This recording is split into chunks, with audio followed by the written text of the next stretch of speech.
Election commission के मुतालिक सिर्फ जो आज हमारी कमेटी थी डॉक्टर आरिफ अलवी की, जो हमारी कमेटी इलेक्शन कमीशन में थी, हमारे बड़े सख्त रिजर्वेशंस हैं। ये जो हमने कोशिश की कि बैठ के पार्लियामेंट्री कमेटी थी, इसके अंदर हम अपनी बात कर सकें कि अगला इलेक्शन ठीक हो। मुझे बड़े अफसोस से कहना पड़ता है कि आज हमारे जो नुमाइंदे थे वॉकआउट किया इन्होंने। चार चीज़ें हैं जो इलेक्शन कमीशन को हम डिमांड करते हैं कि ये इलेक्शन इन चार चीज़ों के बगैर ना करवाया जाए। नंबर 1, ओवरसीज़ पाकिस्तानीज इस मुल्क में 19 से 20 अरब डॉलर भेजते हैं। वो पाकिस्तान का सबसे बड़ा असास है। उनका हक है कि उनको वोटिंग राइट होना चाहिए, उनको शिरकत करनी चाहिए इलेक्शन में। और अभी तक ना पार्लियामेंट्री कमेटी के अंदर कोई एक्टिविटी हुई है। हालांकि हमें कहा भी, सुप्रीम कोर्ट ने भी कहा है कि इसके अंदर देखा जाए कि कैसे ये वोट कर सकते हैं। तो हमें बड़ा सख्त रिजर्वेशन है कि मेरे ख्याल में इसलिए इनको शायद खौफ है, क्योंकि इनको डर है कि तहरीक इंसाफ के लिए शायद वोट कर दें, इसलिए कोई इन्होंने कुछ नहीं किया। जबकि बुनियादी राइट है उन लोगों का जो सबसे ज़्यादा पाकिस्तान को कंट्रीब्यूट करते हैं।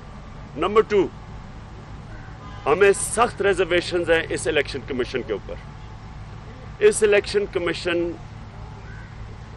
22 पार्टीज ने 2013 के इलेक्शन में कहा कि धांधली हुई है।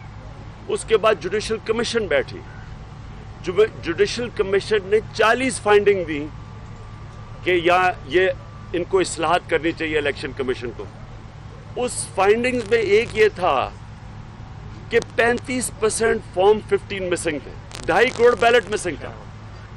और अभी तक कोई इन्होंने किसी को सजा तक नहीं दी, यानी जो 40 फाइंडिंग्स कोई हमें पता नहीं, कोई इस्लाहत नहीं की। तो हमें क्या कॉन्फिडेंस है कि ये लोग फिर इलेक्शन करवाएंगे?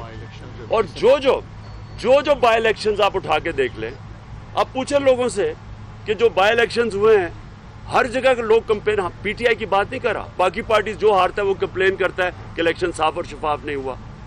तो क्या ऐसी इलेक्शन कमीशन नहीं होनी चाहिए जिसको सबको इत्मीनान हो? ये नहीं कि गवर्नमेंट को इत्मीनान हो, जो सारी पाकिस्तान की पॉलिटिकल पार्टीज हैं उनको एम्पायरों के ऊपर इत्मीनान होना चाहिए। ये आप कैसे कर सकते हैं कि बाकी गवर्नमेंट खुश हो, 2 पार्टीज ने मिलकर इलेक्शन कमीशन बना ली, बाकी जो जमातें हैं उनको इत्मीनान ही नहीं है उसके ऊपर। और मैं आपको ये भी बताऊं कि पीपल्स पार्टी अगर मान भी गया, उनको पंजाब की इलेक्शन कमीशन पे इत्मीनान नहीं है, नून लीग को सिंध की इलेक्शन कमीशन पे इत्मीनान नहीं है। तो इलेक्शन कमीशन ऐसी होनी चाहिए, अंपायर ऐसे होने चाहिए कि सारे खिलाड़ियों को जो भी मैच खेलने जा रहा है उसको इत्मीनान हो उसके ऊपर। तो हम कहते हैं कि इलेक्शन कमीशन को रिकॉन्स्टिट्यूट किया जाए, ऐसी इलेक्शन कमीशन बनाए जिसको सबको कॉन्फिडेंस हो। तीसरी चीज़,